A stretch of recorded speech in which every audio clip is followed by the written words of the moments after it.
안녕하세요. 잡시광입니다. 지난 2월 아프리카 잠비아에서 중국 소유 구리광산의 댐 붕괴로 약 5천만 리터의 산성 폐기물이 강으로 대량 유출되는 큰 사고가 일어났습니다. 무려 100km에 이르는 범위의 죽은 강이 생겨났고 그 일대 물고기는 떼죽음을 당했습니다. 그 근처 서식 중이던 조류는 사라지고 70만 명 이상의 주민들에게 식수 공급이 중단됐습니다. 가뜩이나 중국의 1대1로 사업에 따른 부채 부담으로 고통받는 아프리카에 설상가상의 상황이 된 셈입니다. 아프리카에서 사실상 중국의 입지가 축소될 수밖에 없는 분위기가 감지되는 대목인데요. 생태계 피해도 문제지만 정말 중요한 사실은 또 한 가지 있습니다. 중국이 자신들이 소유하고 있는 광산에 지은 댐마저 부실공사로 무너졌다는 사실입니다. 국가의 인프라 산업을 맡기는 아프리카 국가들 입장에서는 1대1로 프로젝트에 대한 본질적인 회의감이 들 수밖에 없기 때문입니다. 그럼 구체적으로 어떤 문제들이 중국의 1대1로 사업의 하향세를 견인하고 있는지 알아보도록 하겠습니다. 우선 중국과 1대1로 사업을 하던 아프리카 국가들이 국제통화기금에 구제금융을 신청한 점을 눈여겨볼 필요가 있습니다. 중국은 2013년 1대1로를 공식 출범하고 2015년부터 아프리카와 본격적으로 사업을 시작했습니다. 2018년이 된 시점부터는 아프리카 50여 개국이 1대1로 사업에 발을 담갔는데요. 그러다 2022년 스리랑카와 잠비아가 IMF에 도움을 요청하며 엄청난 빚을 지고 국가부도 사태를 선언하게 되었습니다. 전 세계 여론은 아프리카의 경제 위기를 촉발한 원인으로 중국을 지목하며 질타를 쏟아냈습니다. 중국이 낮은 금리에 돈도 빌려주고 개발도상국인 아프리카 개발을 도와줬을 뿐인데 무엇이 문제였을까요? 1대1로를 명분 삼아 개도국들에게 중국 의존도를 높여 결국 감당 못할 부채를 떠넘겼고 이른바 부채 함정에 빠뜨렸기 때문입니다. 금전이 부족해 개발을 못하고 있던 아프리카 입장에서는 낮은 이자 금액으로 큰 대출을 받아 개발도 할 수 있어 거절하지 못할 제안이었을 겁니다. 그 과정에서 문제가 되는 것은 아프리카에 감당 못할 정도로 자금을 빌려주고 상환하지 못할 경우 항구나 광산 등 전략적으로 자산을 요구해 취득해가는 방식을 취했다는 겁니다. 하지만 애초부터 중국이 천연자원이 많은 아프리카에 손을 내밀었던 전략적인 계획이 있었다는 것이죠. 질타가 이어지자 당시 중국은 아프리카 17개국에 대해 일부 부채 탕감을 해주겠다고 했지만 사실상 무이자 대출의 규모가 크지 않아 보여주기식 발언에 그치고 말았습니다. 아프리카와 체결한 계약이 불투명했다는 점과 그 과정에서 중국산 자재를 강제적으로 사용해야 한다는 조건이나 중국 기업만 시공할 수 있도록 하는 등의 내용이 담겨 있는 것으로 알려져 사업 성과가 성공적이지 못했다는 비판도 피할 수 없었습니다. 잠비아와 스리랑카는 중국 1대1로 사업 투자를 기점으로 국가 채무가 늘었습니다. 큰 빚으로 거하게 투자했지만 그로 인해 거둬들인 성과가 미미하기 때문입니다. 중국의 입장에서도 뼈아픈 결과로 남았습니다. 2023년 중국 1대1로 투자 보고서에 따르면 해당 연도에 중국이 아프리카에 투자한 금액만 무려 29조 원에 달했습니다. 중국 1대1로 사업에서 가장 큰 규모의 투자를 감행한 곳입니다. 중국이 이처럼 아프리카에 천문학적인 자금을 쏟아부은 데에는 다 이유가 있었습니다. 바로 가파르게 성장하고 있는 중국의 전기차, 배터리, 재생에너지 산업 성장에 필요한 핵심 광물들을 아프리카가 많이 보유하고 있기 때문입니다. 실제 구리, 코발트, 리튬과 같은 자원이 풍부한 콩고민주공화국, 보츠와나, 짐바브웨 등의 중국 투자가 상당히 많았다는 점을 보고서에서 발견할 수 있습니다. 일례로 2017년 스리랑카는 중국 항만공사의 한반토다 항구 건설 중 과도한 채무를 감당하지 못하고 중국 항만공사의 운영권을 넘겨주게 됐습니다. 그런데 조건이 황당합니다. 무려 99년 동안이라는 매우 이례적인 조건인데 사실상 영구임대인 셈입니다. 요즘과 같은 시대에 눈 씻고 찾아보기 힘든 불균형 외교의 끝판왕이라고 보여지는데요. 물론 운영권을 보유한다고 해서 중국이 아프리카에서 나오는 자원을 함부로 가져갈 권리까지 갖진 못합니다.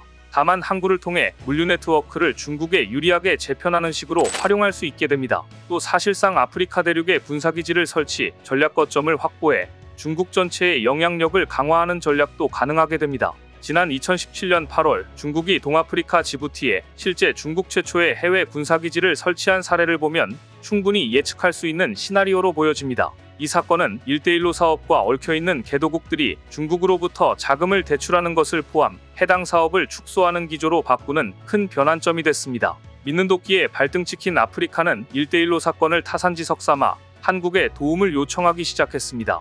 지난해 6월 탄자니아는 코레일에 자국 최대 철도 사업인 표준궤 프로젝트의 운영과 유지 보수를 부탁했습니다. 탄자니아 철도 사업은 중국의 1대1로 프로젝트로 진행된 사업입니다. 그 사업의 유지보수를 한국에 요청한 것을 보면 부채폭탄으로 신뢰관계를 잃은 탄자니아가 중국과는 확실하게 선을 긋고 싶었나 봅니다. 또한 중국 건설사들의 기술을 믿지 못하기 때문에 감리와 운영은 한국 기업에 맡기는 전략을 선택한 것으로 보입니다. 올해 3월 코레일은 에티오피아, 보츠와나와 철도 전반에 관한 업무 협약을 체결하며 아프리카의 본격적인 진출을 선언하게 됩니다.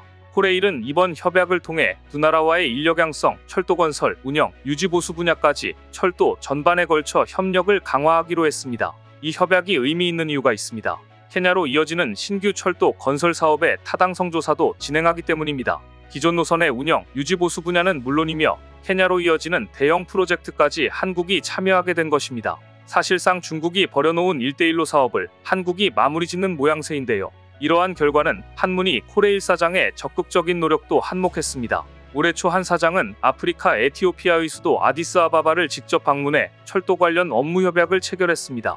그는 지난해 6월엔 한국을 방문한 스테파나모나 가나 재무부 차관을 만나 철도 사업 협력 방안 등을 논의했습니다. 한 아프리카 정상회의를 계기로 성사된 만남을 통해 한국과 가나가 경제개발협력기금을 활용한 철도 사업 개발에 힘을 모으기로 약속한 것입니다. 그 덕분에 코레일은 2년 연속으로 해외 사업 매출 200억 원을 달성하며 해외 철도 시장에서 K철도의 위상을 높이는 계기를 마련하게 됐습니다. 코레일과 함께 한국 철도 사업을 알리는데 큰 기여를 하고 있는 한국 기업이 또 하나 있습니다. 바로 현대로템입니다. 2021년 7월 탄자니아는 현대로템으로부터 17대의 전기열차, 기관차 매입하는 계약을 체결했습니다. 지난해 12월부터 해당 차량들이 탄자니아 철도공사에 인도돼 운행이 시작되고 있습니다. 또한 현대로템은 최근 모로코에서 2조 2027억 원 규모의 전동차 사업 수주라는 큰 성과를 냈습니다. 이 수주는 철도 단일 프로젝트 기준으로 역대 최대 규모로 평가받고 있습니다. 모로코 철도청에 따르면 이 프로젝트는 통근형 메트로 차량 240칸, 도시 내부를 오가는 메트로 차량 200칸을 공급하는 사업입니다. 무엇보다 세계 철도 차량 점유율 1위인 중국 기업 CRRC와 2위인 프랑스 기업 알스톰을 제치고 점유율 10위인 현대로템이 수주를 따냈다는 점에서 상당히 큰 의미가 있습니다. 현대로템이 공급할 2층 전동차는 시속 160km급으로 설계됐고 모로코 최대 도시인 카사블랑카를 중심으로 주요 지역을 연결하게 됩니다. 모로코는 월드컵 100주년을 기념해 세계 대륙 6개 국가에서 열리는 2030년 월드컵 공동 개최국 중 하나입니다.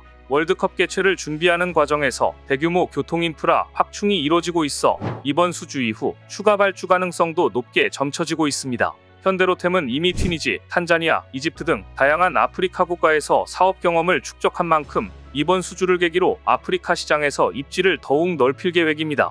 이번 수주는 국내 철도 산업에도 긍정적인 영향을 미칠 것으로 보입니다. 철도 차량 부품의 약 90%는 국내 중소, 중견기업들이 공급하기 때문입니다. 제작에 참여하는 국내 중소기업 수만 200여 개에 이릅니다. 그야말로 국내 경제에 많은 도움이 될 수주 소식으로 보입니다. 또한 차량의 유지보수는 현대로템과 코레일이 공동 수행하는 것으로 계약하며 K철도의 위상을 다시금 확인할 수 있는 상징적 의미까지 더했습니다. 특히 코레일은 유지보수 핵심 기술 확보를 원하는 모로코 철도청의 요구에 맞춰 기술 이전, 교육훈련 등 전방위적 협력을 제안해 긍정적인 평가를 이끌어낸 것으로 알려졌습니다. 코레일, 현대로템, 국내 중소기업까지 모두 하나가 되어 이뤄낸 값진 성과입니다. 중국의 1대1로 프로젝트에서 쓴맛을 본 아프리카 국가들에게 마치 한국 기업들이 구세주가 되고 있는 분위기입니다. 오늘 준비한 소식은 여기까지입니다. 댓글을 통한 여러분들의 많은 의견 기다리겠습니다. 시청해주셔서 감사합니다.